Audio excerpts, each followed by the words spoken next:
Diesel उपरे 2 गुणा टिकस वृद्धि कले सरकार विमान इंधन मध्य सामिल आपणक उपरे पड़िबो कि प्रभाव। ईरान विवाद एवं हरमुज प्रणाली रे संकट मध्यरे केंद्र सरकार एक बड़ निष्पत्ति नैछंती। आज सरकार डिजेल एवं विमान टरबाइन इंधन एटीएफ रप्तानी उपरे अप्रत्याशित टिकस वृद्धि करिसंती। अर्थ मंत्रणालय एही सूचना प्रदान करिछि।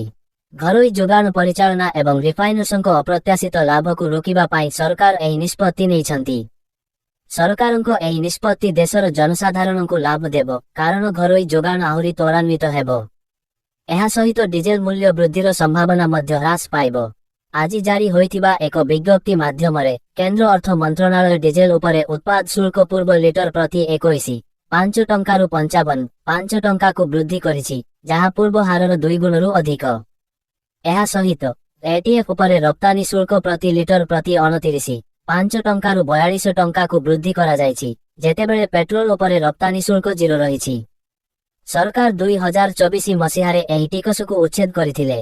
पश्चिम एशिया रे चालिथिबा संकट मध्यरे सरकार अविश्राम टिकस पुनर्स्थापित करिसंती। विशेष करी इंधन रप्तानी उपरे स्वतंत्र अतिरिक्त उत्पाद शुल्क एही टिकस डिसेंबर 2024 रे बंद करा जायथिला, किंतु रिफाइनरी गुड़िक द्वारा वर्तमान अर्जित पर्याप्त लाभ एवं देश भितरे इंधन उपलब्धता संपर्क रे चिंता को उल्लेख करी सरकार एहाकु पुनर्स्थापन करिसंती। सरकार गत मासरे उत्पाद शुल्क ह्रास करिथिले। एहा उल्लेखनीय जे गत मासरे केंद्र सरकार मध्य पेट्रोल उपरे उत्पाद शुल्क ह्रास करिथिले।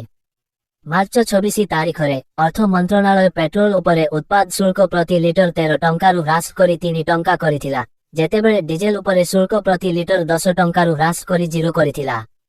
ईरान सहित संघर्ष जोगु विश्व स्तर रे अशोधित तैल मूल्य वृद्धिर प्रभावरु तैल विपणन कंपानी गुड़िकु सुरक्षा देबा पाई एही पदक्षेप कार्यकारी करा जायथिला।